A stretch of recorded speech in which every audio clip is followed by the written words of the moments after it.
विदर्भाचं शेवटचं टोक, विकासापासून वंचित आणि माओवाद्यांचा प्रभाव असलेला आदिवासींचा जिल्हा अशी गडचिरोली चिमूर लोकसभा मतदारसंघाची ओळख. पहिल्या टप्प्यात या मतदारसंघात मतदान होणार आहे. तुलनेनं कमी वयाच्या या मतदारसंघात भाजप विरुद्ध काँग्रेस अशी लढत होतीये. मतदारसंघात कुणाचं पारडं जड आहे, कुणासाठी ही लढत सोपी आहे, इथं मतदारांना कोणत्या समस्या आहेत, हे सगळं या व्हिडिओतून आपण जाणून घेणार आहोत. नमस्कार, मी स्वाती पाटील. lokmat.com मध्ये आपलं स्वागत आहे. अनुसूचित जमातींसाठी गडचिरोली चिमूर हा मतदारसंघ राखीव आहे. या मतदारसंघात 2004 आणि 2009 मध्ये काँग्रेस तर 2014 आणि 2019 या दोन्ही निवडणुकीत भाजप जिंकली आहे. 2019 साली भाजप काँग्रेससह वंचित बहुजन आघाडी निवडणुकीच्या रिंगणात होते. यात भाजपचे अशोक नेते विजयी झाले होते. यंदा भाजपनं पुन्हा एकदा अशोक नेते यांनाच रिंगणात उतरवलंय, तर काँग्रेसकडून डॉक्टर नामदेव किरसान यांनी आव्हान दिलंय. वंचित बहुजन आघाडीकडून हितेश मडावी यांना उमेदवारी देण्यात आली आहे. अशोक नेते यांना 5,19,968 मतं मिळाली होती. काँग्रेसचे डॉक्टर नामदेव उसेंडी यांना 4,42,442 मतं मिळाली, तर वंचित बहुजन आघाडीचे डॉक्टर रमेश कुमार गजबे यांना 1,11,468 मतं मिळाली. भाजपच्या अशोक नेते यांनी काँग्रेसच्या डॉक्टर नामदेव उसेंडी यांचा 77,526 मतांनी पराभव केला. गेल्या निवडणुकीत वंचितचे उमेदवार डॉक्टर गजबे यांना मिळालेली मतं निर्णायक ठरली. त्यांना मिळालेल्या लाखाच्या वर मतांमुळे तगडी लढत देऊनही काँग्रेसला ही जागा गमवावी लागल्याचं बोललं जात आहे. गडचिरोली चिमूर लोकसभा मतदारसंघात 6 विधानसभा मतदारसंघ येतात. यातले 3 मतदारसंघ गडचिरोली जिल्ह्यात येतात, तर 2 चंद्रपूर आणि 1 मतदारसंघ हा गोंदिया जिल्ह्यात येतो. आमगाव, आरमोरी, गडचिरोली, अहेरी, ब्रह्मपुरी आणि चिमूर यांचा यात समावेश आहे. या मतदारसंघात सध्या 3 ठिकाणी भाजपचे आमदार आहेत, 2 ठिकाणी काँग्रेसचे तर 1 ठिकाणी राष्ट्रवादी काँग्रेसचे आमदार आहेत. गोंदिया जिल्ह्यातील आमगाव विधानसभा मतदारसंघात सहस्राम कोरोटे हे काँग्रेसचे आमदार आहेत, तर ब्रह्मपुरीमधून विजय वडेट्टीवार हे काँग्रेसचे आमदार आहेत.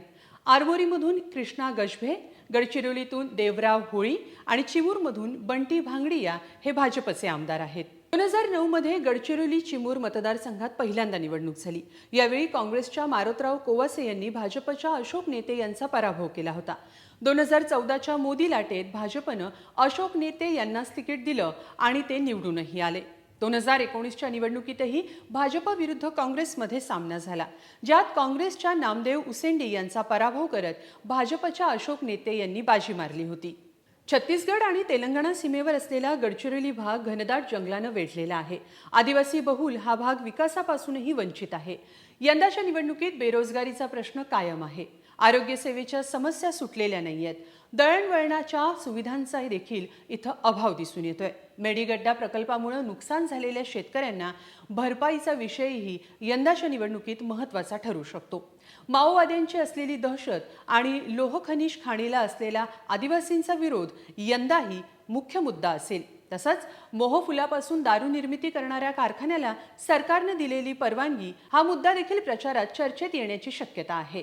2009 मध्ये पहिल्याच निवडणुकीत काँग्रेसनं मारोतराव कोवासे यांना तिकीट दिलं. त्यांनी भाजपच्या अशोक नेते यांचा पराभव केला. 2014 मध्ये काँग्रेसनं कोवासे यांना बाजूला सारत नामदेव उसेंडी यांना तिकीट दिलं. कोवासे यांना डावलल्याची नाराजी काँग्रेसला भोवली आणि उसेंडी यांचा पराभव झाला. 2019 मध्ये नामदेव किरसान इच्छुक असताना काँग्रेसकडून नामदेव उसेंडी यांना उमेदवारी दिली. त्याही वेळी भाजपच्या नेते यांनी उसेंडी यांचा पराभव केला. उसेंडी यांनी तगडी लढत दिली होती. या निवडणुकीत नामदेव उसेंडी हे उमेदवारीसाठी इच्छुक होते.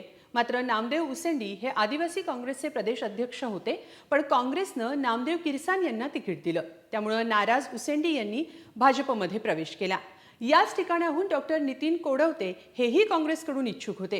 किरसान यांच्या उमेदवारीनंतर कोडवते यांनी पत्नी डॉक्टर चंदा कोडवते यांच्यासह भाजपमध्ये प्रवेश केलाय. इकडे भाजपमध्येही नाराजी फॅक्टर आहेच. सलग 2 वेळा जिंकलेले विद्यमान खासदार अशोक नेते यांना हॅट्रिकची संधी मिळाली आहे, पण महायुतीतील घटक पक्ष असलेल्या अजित पवार यांच्या राष्ट्रवादीतून धर्मराव बाबा आत्राम हे देखील लोकसभेसाठी इच्छुक होते. अजित पवार, प्रफुल्ल पटेल हेही धर्मराव बाबांसाठी या जागेवरून आग्रही होते. मात्र उमेदवारी भाजपच्या नेते यांना मिळाल्यानं धर्मराव बाबांचे समर्थक सध्या नाराज झाल्याचं बोललं जात आहे. त्याआधी गडचिरोलीच्या पालकमंत्री पदासाठी धर्मराव बाबा इच्छुक होते, पण फडणवीस यांनी हे पद आपल्याकडे ठेवत धर्मराव बाबा यांना गोंदिया जिल्ह्याची जबाबदारी दिली. गडचिरोलीचे भाजप आमदार देवराव होळी आणि अशोक नेते यांच्यात बिनसल्याचं बोललं जात आहे. भाजपमध्येही अंतर्गत वाद आहे. देवराव होळी आधीच नाराज आहेत, तर या जागेसाठी संघाकडून मिलिंद नरोटे यांचं नाव देखील सुचवण्यात आलं होतं. तरी देखील अशोक नेते यांनाच भाजपनं पसंती दिली. या सगळ्या नाराजीचा फटका अशोक नेते यांना बसू शकतो अशी चर्चा आहे.